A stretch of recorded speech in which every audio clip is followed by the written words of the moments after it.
কবি বলেছেন, যার ঘরে শান্তি নাই বৈঠা হাতে তীরে নাও না ভিড়াই। নদীর এপারে আর ওপারে সমান দুঃখ থাকে, সোজা পথটাও পথ বদলায়, গন্তব্য থাকে পথের বাঁকে। এক পাশ থেকে বোঝা যায় না অন্য পাশের কষ্ট, অর্থ আর আভিজাত্য গড়তে গিয়ে অনেকেই হয়েছে পথভ্রষ্ট। দেখেন, কবি কিন্তু আমরা একটা পুরাতন কথা আমরা নতুনভাবে অনেকেই জানি, একটু শুনতেও চাই যে নদীর এপারে কহে ছাড়িয়া নিঃশ্বাস, ও পারেতে সর্বসুখ আমার বিশ্বাস। অসংখ্য ব্যক্তি আছে আমাদের মাঝে বিরাজমান, তারা তার সামনে দাঁড়িয়ে থেকে মানুষটাকে সর্বসুখী মনে করে, নিজেকে কিন্তু সবসময় অসুখী মনে করে।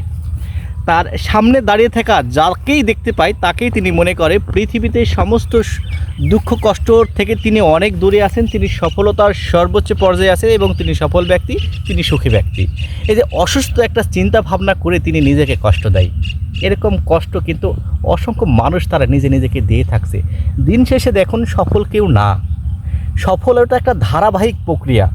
এখানে হঠাৎ করে কেউ আপনি যেমন সফল হয়নি, সফলতার কোনো শেষ নাই, যে একটা স্টেপে গেলে তার উপরে আর কিছু নাই, এরকম নাই। তাই আপনি যাকে সফল মনে করছেন, খোঁজ নিয়ে দেখেন সে অন্য কারো অধীনস্থ হয়ে আছে।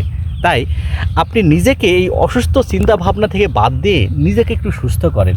এই যে অর্থ আর আভিজাত্য গড়তে গিয়ে অনেকে কিন্তু পথভ্রষ্ট হয়েছে। আমরা জানি কি যে কিছু পিতামাতা আছে যারা অর্থ, আভিজাত্য, সামাজিক মর্যাদা, প্রতিপত্তি, তারপরে যশ, খ্যাতি এগুলো অর্জন করতে গিয়ে তার সন্তানেরা কিন্তু মানসিকতা থেকে ছিটকে পড়েছে, মানবিকতা থেকে ছিটকে পড়েছে, এই জীবন যুদ্ধে সংগ্রাম করা থেকে তারা ছিটকে পড়েছে। তারা এই যে অর্থ আভিজাত্য গড়তে গিয়ে তারা নিজের সোসাইটিকে সময় দিতে গিয়ে তারা তাদের সন্তানকে পর্যাপ্ত সময় না দিতে পারার জন্য অনেক পরিবার আছে তারা তাদের সন্তানেরা ড্রাগ অ্যাডিক্টেড হয়ে আছে, এবং তার সন্তানেরা কিন্তু তার মতন সফল হতে পারবে কিনা এটাও কিন্তু প্রশ্ন থেকে থাকে।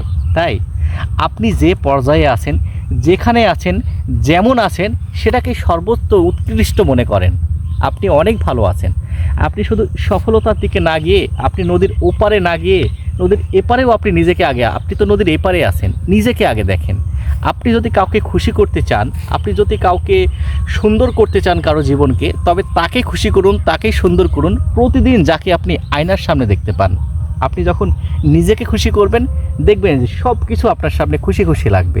আপনি দেখবেন যে আপনার কাছে অনেক টাকা আছে, এই টাকাগুলো নিয়ে যখন রাস্তায়, ফাঁকা রাস্তায় একা হেঁটে যাবেন, আপনার রাস্তাতে যত সুফিসাদিক ভালো মানুষের সাথে দেখা হোক না কেন, আপনাকে সবাকেই চোর ছিনতাইকারী মনে হবে। আবার আপনি মনে করেন যে অনেক সুন্দরী একটা মানুষ, মহিলা মানুষ, মেয়ে মানুষেরা যখন ফাঁকা রাস্তা দিয়ে যাবে, তখন সামনে যেই ছেলেকেই দেখতে পাবে তাকে লম্পট মনে হবে। এটা স্বাভাবিক কথা। তাই আমরা নিজেকে পরিবর্তন করি, নিজেকে বদলাই, আমরা অন্যদের কাছে ঘষাঘষি না করে নিজেকে ফিরিয়ে আনি, সুস্থ চিন্তা ভাবনা করি, আমরা নিজেকে বিকশিত করি, নিজেকে আরেকটু পর্যায়ে দিকে তুলে ধরি, তাহলে কিন্তু সফলতাগুলো আমাদের কাছে চলে আসবে এবং সফলতার কাছে আমরা সামনাসামনি যাব। তো ঠিক আছে বন্ধুরা, এই অর্থ আভিজাত্য করতে গিয়ে আমরা পথভ্রষ্ট হব না, আমরা সফল হব, সফল মণ্ডিত হব, সবাইকে নিয়ে সফল হব, এই আশা ব্যক্ত করে এখনকার মতন বিদায় নিচ্ছি। শুভেচ্ছা সবাইকে।